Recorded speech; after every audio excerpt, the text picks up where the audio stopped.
So, with the release of High Zodiark, I thought I'd make another guide on the mechanics and attacks in the fight, since the last one on High Jupiter was well received. Before I begin, a couple of things to note. This is less of a strategy guide and more of an explanation on the parts of the fight, because this will likely be more useful once the spin strategy is patched. I have little information to offer on exact numbers, and additionally I'm still uncertain on a few of Zodiark's decision processes, but I'll do my best to share the data I've accumulated.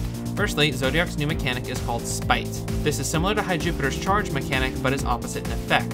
It's represented by little purple flames around the player. The more Spite a player has, the more damage they will take.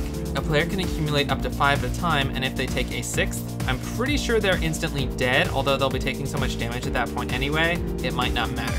I'm not sure if a regular attack that does not inflict Spite would insta-kill, but again, it might just deal a lot of damage.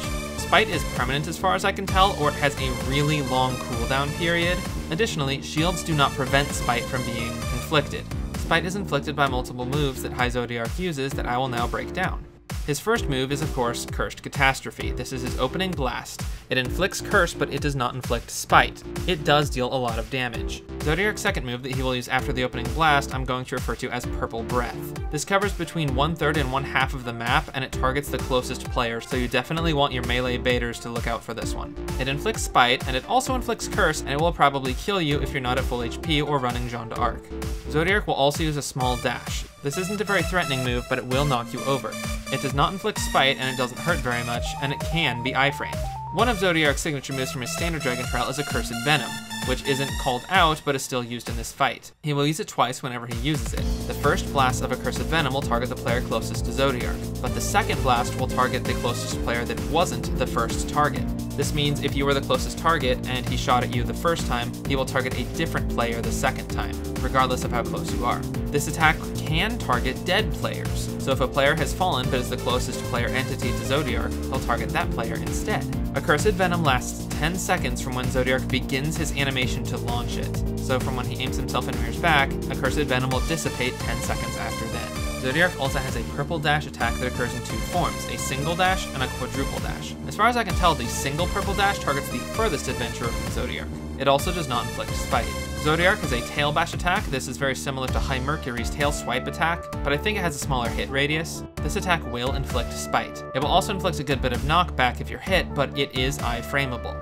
Zodiark has access to chaser moves with Umbral Chaser. This move deals almost no damage, but it does inflict Curse and it does inflict a level of Spite. I don't know if you can dodge it. I haven't tried dodging it yet. In High Jupiter's fight, you can dodge his Shocking Spark with a Blade 4-strike, but another thing to note about Umbral Chaser is it does not interrupt skills or weapon combos. Another one of Zodiark's large moves is Cursed Realm or Cursed Field. These attacks are basically the same, although the orientation changes. These are very similar to the target attacks from High Midgardsormr and High Brunhilde. Basically, what will happen is he'll bring up a line attack across the field that targets one player. This player will be the one closest to High Zodiark at the time the move is deployed. What you want to do is have all of your team in this attack zone when the attack finishes charging, as the damage will be distributed among all members within the zone. If a single member has to target this, they'll probably die. Cursed Realm appears as a vertical line across the arena, where Cursed Field appears as a horizontal line across the arena. Let me reiterate that this is not a standard red attack and it cannot be iframed. Next up, we have High Zodiark's Purgatorial Prison, based off his prison from his standard dragon fight. This will target the 2 furthest living players. This attack is undodgeable and unbreakable, and it's going to lock you in place for a moment. So if a Cursed Realm or Cursed Field attack is coming up, you are going to want to position yourself accordingly. Next up is Spectral Flames. This is more of a phase than an attack. Zodiark will summon 4 Spectral Flames on the 4 cardinal directions of the arena, and they will slowly start charging up and then explode. It is highly unlikely that you will survive if they successfully explode, but these flames can be destroyed. You probably want to get all 4 of your players targeting these to destroy them as fast as possible. In the first iteration, you can probably get away with just destroying 1, but in later versions of this phase, you're going to want to probably destroy 2, because Zodiark has some pretty big area of effect attacks that immediately follow them up. I personally haven't made it to the very end of the fight, but I have heard from others that near the end of the fight, Spectral Flames will be a little bit different. Next, Zodiark has a phase where he will do a purple dash 4 times in a row. This will target all 4 players individually, even dead ones. Zodiark will never target the same player twice, but he will always target the closest player who he has yet to target. This means if you have been the closest player to Zodiark and he has targeted you, he will not target you again with the remainder of the 4 purple dashes. And finally, we have Zodiark's Shadow Blast. This is a mid-fight HP check similar to the opening one. Shadow Blast inflicts Spite, probably inflicts Curse, and it does interrupt combos, but interestingly enough, it does not interrupt skills. So with that out of the way, let's move on to the move pattern. I have been able to observe Zodiark's move pattern up to a certain point. First of all, he opens up with Cursed Catastrophe, his opening blast.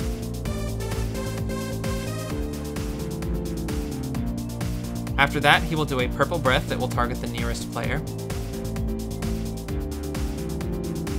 He will do a small dash towards the nearest player. He will then do 2 Accursed Venoms targeting the nearest player and then the nearest player who is yet to be targeted. He will then do a Purple Dash.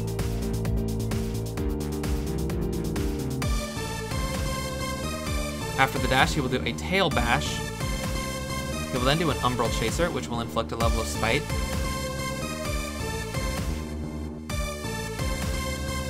He will then do a Cursed Realm vertical target attack that goes immediately into a Purgatorial Prison, so make sure that your furthest players are grouped up in a line so that everyone can get into the attack zone.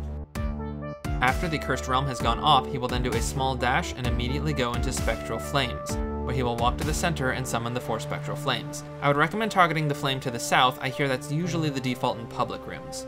Immediately after the Spectral Flames, he will go into a Cursed Realm, so while you are destroying the flame, the Cursed Realm will be charging up, and you will need to all maintain close proximity to make sure you all are in the zone when it goes off. After the Spectral Flames have gone off, Zodiark will then enter a 4 times Purple Dash phase, where he will target each player once, starting with whoever's closest to him.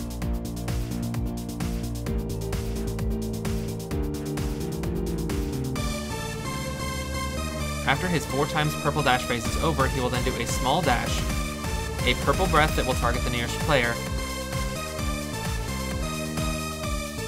and then a Tail Bash behind him.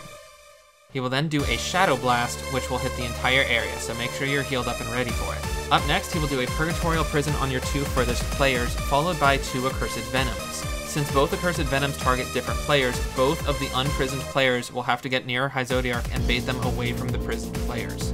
After the Venom, he will enter into another Spectral Flames phase. This is where you're probably going to want to break 2 adjacent ones, as immediately after they detonate, he will then do a Purple Breath that will cover a large portion of the stage, and you will not have enough room to dodge it if you only broke 1 flame. After this, he will do a Cursed Field, the horizontal target attack, followed up immediately by a Purgatorial Prison that will lock the 2 furthest players in place, so make sure you're lined up. After the Cursed Field has gone off, he will go into a Purple Dash, followed by a Tail Bash, followed by a Purple Breath that will target the nearest player. He will then do another Shadow Blast, and after the Shadow Blast, he will go into another Spectral Flames phase, heading to the center of the arena. Now for this Spectral Flames, I would actually recommend breaking the flames on the left and the right, because after he summons these Spectral Flames, he will do a Cursed Field, the horizontal targeting attack, but he will then do an Umbral Chaser, which means players won't want to stand next to one another. In order to get optimal distance between players in the horizontal zone, you're going to want to have players on the left and the right of the field. After everything is detonated, he will then do a Purple Dash attack, followed by 2 more Accursed Venoms,